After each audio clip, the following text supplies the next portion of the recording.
Hey, I'm Nick from VireEngines.com. Just want to show you a little special thing here about these crank seals and main bearings. So I'm doing a concourse military spec engine here for a customer, and it's a good opportunity to show you this.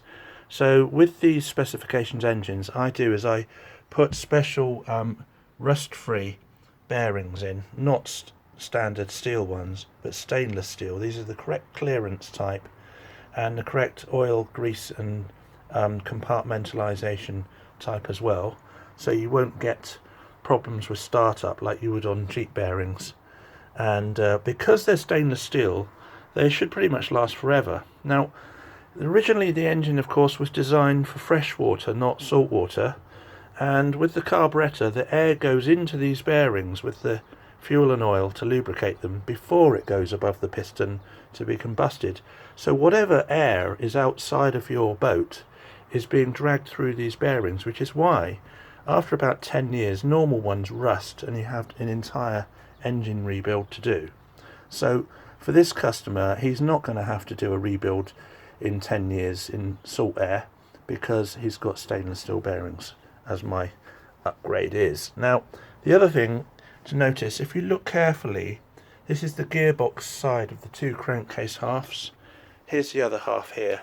So if I put that one at the bottom down, and the front crankcase half, this is the same on the Vire 7 and a 12, very similar on a 6. It's got one seal, okay, so that's just to stop the crankshaft air getting out, but the gear side has got two. Now this creates a problem because if they slip, then they leak or could disintegrate and put rubber into the bearings. So what I've discovered is if you use normal gasket sealant, they may slip, and you'll notice when you're putting them in, the top one pops out. There's two in there, they're back to back, and I've also seen washers put underneath, which is rubbish, causing trouble. So what you need to do is to Loctite them in, and you have to put a weight when you've got the second one in so that they're all sunk down properly to the bottom and the Loctite's in there. You have to put a weight of about 2 kilograms overnight until the Loctite is set, and this stops them squeezing out while it's setting. Once they're set, like these have been done overnight, then they're good for life. They'll still come out in a rebuild, but they won't slip out of position, causing rubber here to disintegrate into the bearings which are turning round. I've seen this in the past, and it means that the inner seal fails, and then when the piston goes down, which pressurizes this area, some of the air escapes through into the gearbox, which is no good for it. So the other thing to notice, these lands, this shiny little ring here is where the old seals have been running. That is fine. It's a good crank. I've obviously cleaned it up immaculately before I rebuilt this, and incidentally I also upgraded the little end, small end con rod. It's got a new pin and a new bearing. So this is what you'd expect from a military spec engine, not just what feels like a good crank put back in. That's what a lot of builders would do, but I've got the 20-ton press and special jigs for truing and parting, all made specially for this, so I can do them here. And I don't accept any pitting in the rod ends. So this military spec engine has been completely rebuilt. It's even been signed by me, I'm not joking. So if you look there, it's been given a date and it's been trued within 1/1000th of an inch. So it's probably better than when it was new as well. That's my truing marks here. So this is going in. The crank seals have been put in correctly. And I just want to point something out. That these two seals coming out of position is something which will go past and be misassembled by everybody else that does it, I think. Because it's only after 5 or 10 years of seeing all these old engines come in, taking them apart, finding out what the problems were after years of running, sometimes decades, and then I found in some cases this inner lip disintegrated and bits of rubber embedded in the bearings. So I've learned that there is a risk of this coming out, and it's because of the design of the engine. So you have to do a special procedure to avoid this.